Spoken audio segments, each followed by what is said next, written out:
Oi meninas, boa tarde. Boa tarde a todas. Vocês estão me ouvindo legal? Boa tarde, sejam bem-vindas para a nossa segunda live de outubro, trazendo as dúvidas de vocês aí. Vamos lá, vamos começar a tirar nossas dúvidas. A princípio, eu vou ler uma aqui que me foi enviada, tá? Por Viviane. Viviane me perguntou: tem uma senhora que está fazendo quimioterapia por um câncer de mama e uma parente... Ai, desculpa, gente, aí o barulho, né? Casa com criança. Então, assim, ela diz que alguém conhecido dela informou que uma pessoa, quando está fazendo quimio e radioterapia, pode trazer algum tipo de mal, algo do tipo, para quem convive com a pessoa que está realizando quimio e radioterapia por câncer de mama. Então, assim, isso é uma dúvida bem importante, né? A gente precisa esclarecer isso, que as pessoas que estão fazendo tratamento para câncer de mama, elas não representam nenhum tipo de risco, tá? Para quem convive com ela, que não existe a possibilidade da radioterapia que está incidindo sobre a mama daquela mulher para o tratamento dela, de ter algum tipo de escape ou algo do tipo para as pessoas que convivem com ela. Então não oferece nenhum tipo de risco, tá, gente? Quimioterapia da mesma forma. A quimioterapia é um esquema de medicações que a pessoa toma ou na veia, alguns também por via oral, tá certo? E que também não oferece nenhum tipo de risco para quem convive com aquela mulher que está fazendo tratamento para câncer de mama ou para qualquer outro tipo de câncer, tá? Não oferece nenhum risco, não é contagioso e vamos desmistificar isso aí, tá certo? Até para evitar atitudes discriminatórias, tá certo? Para uma pessoa que muitas vezes já está bastante sofrida pela própria doença, tá bom? Olá, oi Crismeire, tudo bom? Cleide, Ivaldo, tudo bom, gente? Sejam bem-vindos. O câncer de mama, ele pode ser hereditário? Pode ser hereditário, tá, gente? Não é a maioria dos casos, tá certo? A maioria dos casos de câncer de mama não apresentam nenhum tipo de fator de risco para a doença, tá certo? E mesmo ele tendo um fator de risco familiar, não necessariamente significa que esse fator de risco ele é hereditário, tá certo? Existe uma diferença entre um câncer de mama idiopático, que a gente chama, que é aquele que não tem nenhum fator de risco, um câncer de mama genético, com influência genética, que é aquela pessoa que tem parentes de primeiro grau ou um pouco mais distantes, que são portadores de câncer de mama e por isso tem um risco aumentado de também vir a desenvolver a doença. E o câncer de mama hereditário. O câncer de mama hereditário, ele é aquele que a pessoa, a mulher que desenvolveu o câncer, ela é portadora de uma mutação, tá certo? Uma mutação nos seus genes, no seu DNA, e essa mutação pode ser passada de mulher para mulher ou até mesmo para alguns homens através das gerações da família. Esse é um diagnóstico que é feito através de uma consulta médica chamada de aconselhamento genético, que é feito com um médico especialista em oncogenética. Ele levanta os fatores de risco daquela família e solicita os exames, os testes genéticos para saber se aquela família tem pessoas portadoras de alterações genéticas, tá certo? Que pode colocar em risco aquela mulher de vir a ter um câncer de mama, tá certo? É um diagnóstico de sangue, tá certo? Em testes de sangue, não é uma coisa que a gente fica sabendo sem passar por esse especialista antes, tá certo? Aqui a pergunta de Rayane: nem todo nódulo é maligno, mas com o tempo pode se transformar em um câncer maligno? Veja bem, 80% dos nódulos de mama, eles são lesões benignas, tá? Então, assim, é muito mais comum que uma mulher que tenha um nódulo mamário tenha um nódulo benigno, tá bom? Agora, dizer que um nódulo é benigno não é uma coisa única, tá certo? O nódulo benigno, ele não é uma coisa única, não é um tipo de nódulo. Existe uma série de nódulos, uma série de lesões mamárias que são consideradas benignas. E essas lesões mamárias, cada uma delas, dependendo do tipo que ela tem um risco de se transformar em câncer ou não. E aí é onde a gente que trabalha nessa área, que somos mastologistas, vamos avaliar cada mulher. Então, por exemplo, um cisto mamário, ele é uma lesão de mama que habitualmente não oferece nenhum risco da mulher vir a desenvolver câncer de mama posteriormente, tá certo? A partir dele, tá? Porque risco de ter câncer de mama todas nós temos, tá? Já o fibroadenoma, ele também é um nódulo benigno, também tem uma associação que a gente considera desprezível com o risco de desenvolver câncer de mama, mas é um risco ainda um pouquinho mais relevante do que o do cisto mamário, porque existem alguns tipos específicos de fibroadenoma associados a outras lesões mamárias que faz com que a gente o classifique como um fibroadenoma complexo e por conta disso ele pode aumentar ligeiramente o risco de ter câncer de mama. No entanto, existem outros tipos de câncer, de nódulos, de lesões mamárias, como é o caso, por exemplo, das lesões com atipia, que podem aumentar a chance de desenvolver câncer de mama em até 4 vezes, em até 8 vezes, dependendo do tipo histológico. Então, um nódulo mamário, ele pode vir a se transformar num câncer? Pode, a depender do tipo de nódulo mamário benigno que ele é, tá certo? Então, não é toda lesão benigna de mama que tem chance de se transformar em câncer, tá certo? Pronto, então... Flavinho, beijo, primo. Beijo. Bem, aqui tem uma pergunta ótima, ó. Usar desodorante ou antitranspirante pode influenciar no surgimento de câncer de mama? Isso é uma dúvida de muitas mulheres, né, gente? Os desodorantes e os antitranspirantes, durante algum tempo foi feita investigação para a possibilidade das pessoas virem a desenvolver algum tipo de câncer de mama a partir do uso dessas substâncias. E essa preocupação surgiu da presença de sais de alumínio na formulação desses produtos de higiene, tá certo? Hoje a gente já sabe que não existe essa correlação.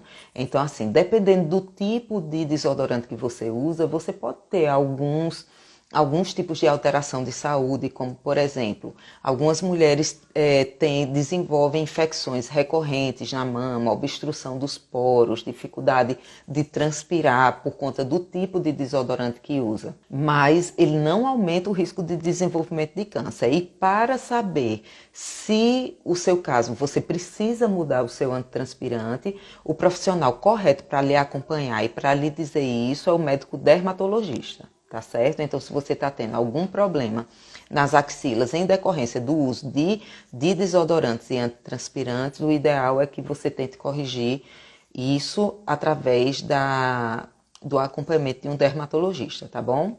Pronto. Aí tem outra pergunta aqui. Existe um momento certo para se fazer o autoexame? Não é que exista um momento certo, mas existem momentos melhores. Por quê? Porque a mama está mais flácida, está menos inchada, está menos dolorida. Então você consegue examinar sentindo um desconforto menor e às vezes, inclusive, sem sentir a mama toda empelotada, que é uma coisa comum na estrutura da glândula, tá certo? Então, se você tem o hábito de fazer o seu autoexame, para as mulheres que menstruam, o ideal é que procure fazer sempre após o período menstrual, tá? Evitando aquelas fases em que você está com a mama muito inchada, tá? Então, em torno de 5 dias depois da menstruação. Isso também é uma coisa que pode ser considerada na realização dos exames de mama também. Então, a mamografia ela vai causar menos desconforto se você procurar fazê-la alguns dias após o período menstrual. Para as mulheres que já estão na pós-menopausa, tá certo? Como eu estava dizendo, o ideal é que tenha um dia específico do mês em que ela crie esse hábito de sempre naquele dia fazer o autoexame, tá certo? Então, Não é que vai modificar o resultado do autoexame, não, mas para você ter aquela lembrança, né, de sempre fazer, tá bom? Gente, lembrar vocês, tá certo? Que vocês podem mandar sempre as perguntas de vocês no direct, tá certo? Tanto no meu perfil como no perfil da Mastoclinic, tá bom? Que a gente responde na live do dia seguinte. Aqui tem uma pergunta ótima. É verdade que a radiação da mamografia aumenta o risco de ter câncer depois? Não, gente, isso é mito, tá? Isso é mito. Se assim fosse, a gente nem recomendaria, né, fazer mamografia pelo risco disso vir a trazer mais malefício do que benefício. A radiação que é utilizada na mamografia é uma radiação de incidência muito baixa, uma dose muito baixa, que não lhe coloca em risco de desenvolver câncer de mama nem qualquer tipo de câncer. Por que eu falo isso? Porque já circulou aí na internet, nas redes sociais, vídeos de médicos, inclusive dizendo que existe o risco no desenvolvimento de câncer de tireoide e de câncer de mama em se fazer a mamografia de forma rotineira, como é aquela preconizada pelas sociedades de mastologia. Isso é mito, não existe nada na literatura que faça essa associação. Não existe nada na literatura que diga que o exame de mamografia ele aumenta o risco de câncer de mama, aumenta o risco de câncer de tireoide ou de qualquer tipo de câncer. Muito pelo contrário, o exame de mamografia está aí salvando milhares de mulheres todos os anos a partir do momento que ele diagnostica, em muitos casos, inclusive, de forma precoce e às custas de um tratamento bem menos agressivo do que o que se tinha alguns anos atrás. Então, se vocês puderem aí difundir essa informação, tá, que é benéfica, tá certo, para todas as mulheres, a mamografia ele é o melhor exame para diagnóstico de câncer de mama e não vai lhe colocar em risco, tá? Inclusive, existem algumas recomendações de que a mulher, quando vai fazer exame de mamografia, ela deve solicitar na clínica de radiologia o protetor de tireoide, que é aquela placa que se usa para evitar que a radiação incida na tireoide. Do ponto de vista da mastologia e da radiologia mamária, não existe recomendação de uso, tá certo, do protetor de tireoide. Inclusive, o protetor de tireoide ele pode dificultar a realização do exame e reduzir a qualidade do exame, porque ele atrapalha o posicionamento adequado da mulher para a realização da mamografia. Tá bom?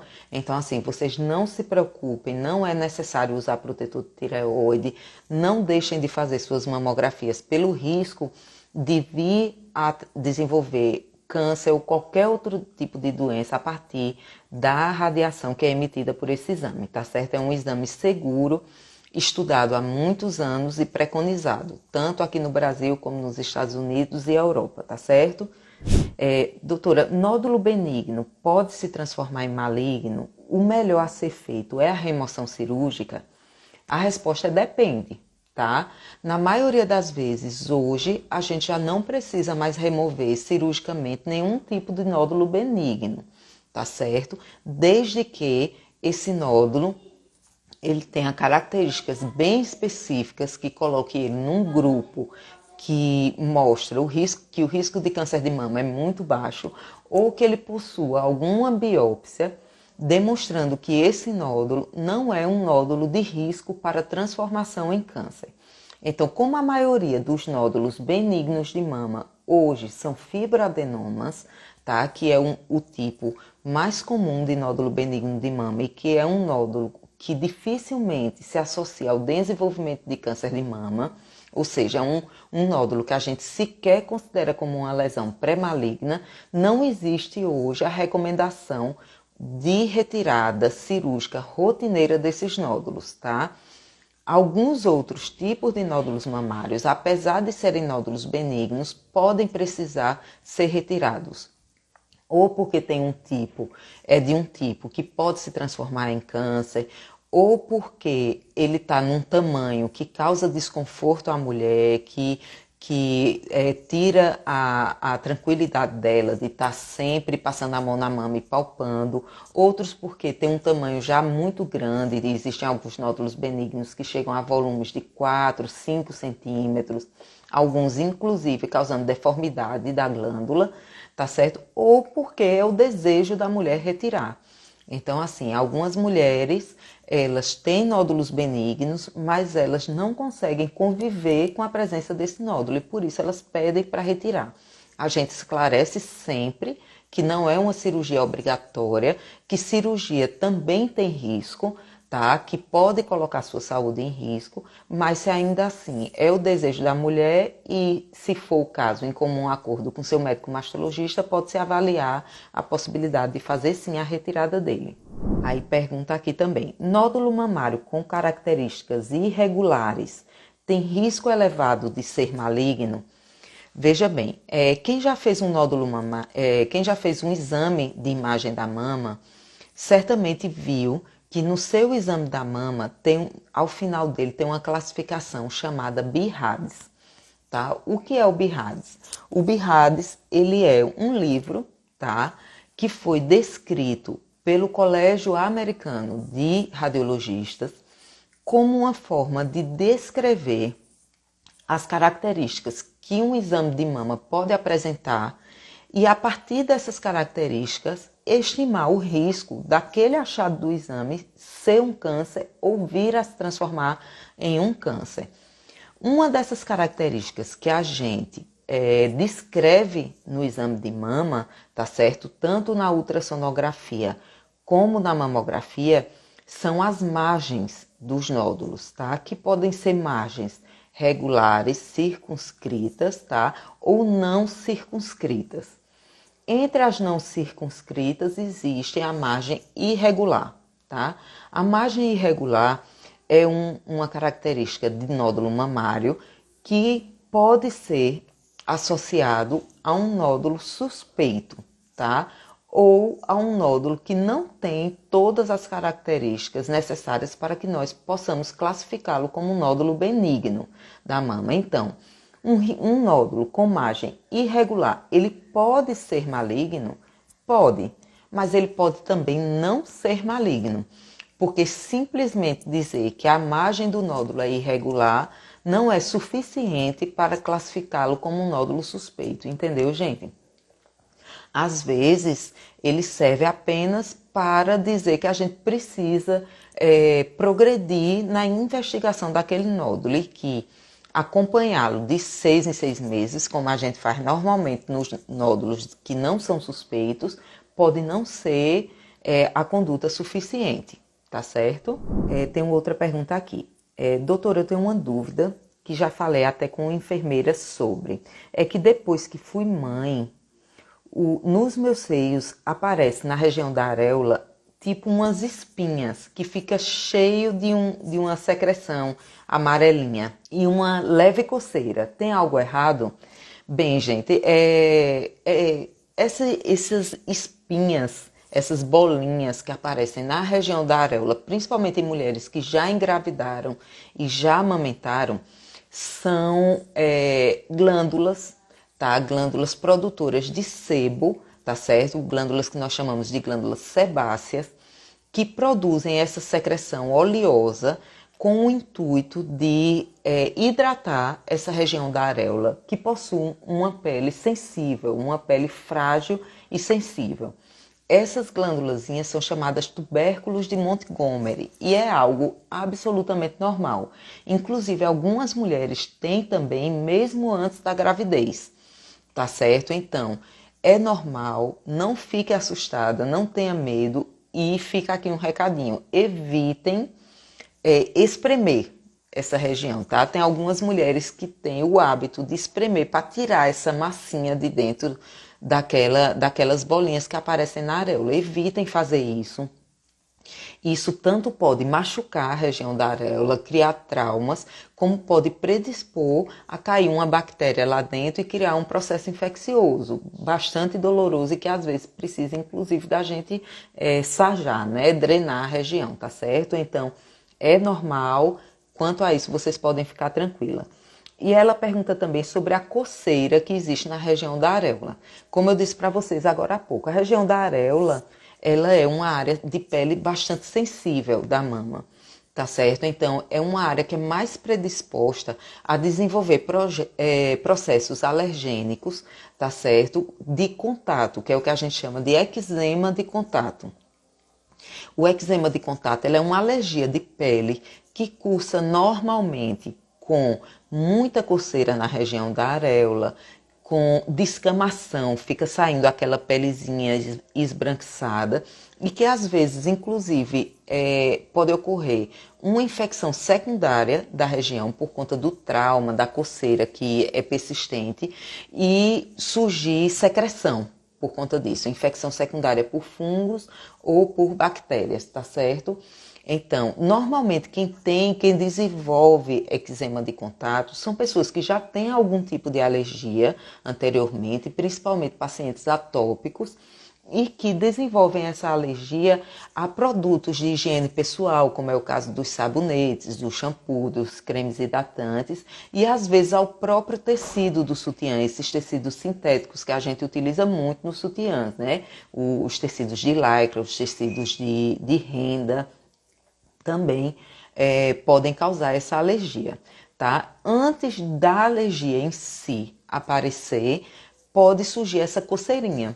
Então, assim, quando você estiver sentindo esse prurido, essa coceira na região da areola, o ideal é que mude o tipo de sutiã a ser utilizado. O mais recomendado são sutiãs de tecido de algodão, tá certo? Que são sutiãs mais suaves, que permitem uma ventilação melhor da área e que provocam menos processos alérgicos, tá? E que procure mudar também os produtos de higiene pessoal, como o sabonete, o shampoo, o hidratante, procurando utilizar sabonetes, produtos hipoalergênicos. Eu costumo recomendar às minhas pacientes que utilizem produtos para bebê, tá? Ou produtos para gestante, que normalmente são mais suaves e são hipoalergênicos e causam menos processos alergênicos, tá joia? Uma última pergunta para hoje, tá? Se não encontrar nada no autoexame, eu ainda preciso fazer a mamografia? Sempre, tá? Os exames de imagem, a mamografia, nunca será um exame dispensável. Inclusive, por conta dessa dúvida, a Sociedade Brasileira de Mastologia ela parou de recomendar o autoexame. Porque o que é que vinha acontecendo? As mulheres faziam o autoexame e, ao não encontrar nada de anormal, elas acabavam adiando os exames, deixavam de ir a seus médicos ou não faziam a mamografia. E eu queria reforçar aqui com vocês, o autoexame, ele tem uma taxa que a gente chama de sensibilidade, que é a capacidade de identificar um nódulo na mama muito baixo. Então, quando o exame da mama é realizado por um profissional especializado, que tem o hábito de estar examinando a mama, identificando os nódulos, ainda assim, a gente só consegue detectar pouco mais de 50% dos nódulos mamários. Então, a gente fica aí com um hiato de 45% a 50% dos nódulos sem serem identificados. Considerando o autoexame, provavelmente esse índice de detecção é muito menor. Então, fez o seu autoexame. Se não sentiu nada, ainda assim, vá ao seu mastologista e faça sua mamografia e, se for necessário, faça outros exames. Agora, se identificou alguma coisa, aí você pode antecipar a sua consulta. O grande valor do autoexame realmente é a detecção de nódulo. Não é quando o exame dá negativo, é quando ele dá positivo, tá certo? Esse é o valor principal dele. Tá bom, gente? Bem, então chegamos ao nosso horário. Lembrando a vocês, continuem mandando, tá, as perguntinhas de vocês no direct do meu perfil e no direct da Mastoclinic, @Mastoclinic, tá? Que amanhã e nos próximos dias eu continuarei aqui respondendo para vocês, tá certo? E nos próximos dias eu tô combinando aqui com um grande amigo, cirurgião plástico, da gente fazer uma live juntos, Então, quem tem dúvidas sobre cirurgia plástica, cirurgia estética, risco de desenvolvimento de câncer a partir de cirurgias plásticas, vão aí juntando as dúvidas de vocês e não percam essa live que será maravilhosa. Continuem acompanhando aí no perfil que a gente divulgará a data em breve, tá bom? Então, até amanhã.